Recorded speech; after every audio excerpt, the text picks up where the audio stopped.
Well, this Memorial Day, one California veteran has finally returned home. His family set to lay him to rest this afternoon, more than 80 years after his death in the South Pacific.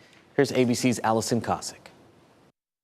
He served in World War II, and now 81 years later, he's finally home. To believe he was dead, but then there was a bit that said maybe he's still alive, you know?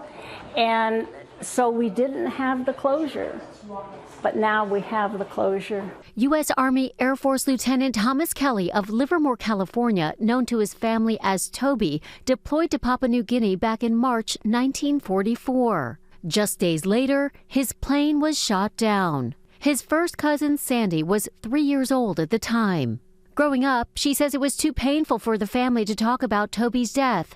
But then came Memorial Day 2013 when Sandy's son decided to start a project. A few hours of internet research that very quickly found information about the final mission. And that started what would become a 12-year journey. Scott Althaus is a professor at the University of Illinois who researches wartime communications. He'd been working on military casualty data from World War II, which piqued his interest in his own family. Using the information he found, he contacted Project Recover, an organization that helps research and return missing U.S. personnel.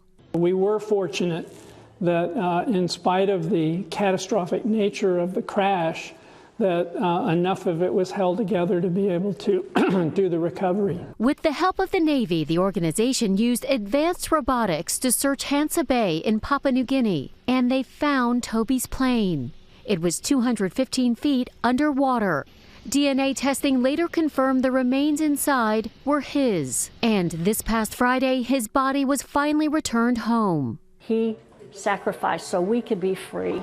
And he said, if I can help my country, it's worth it all. I love you, Toby, and so great to welcome you home.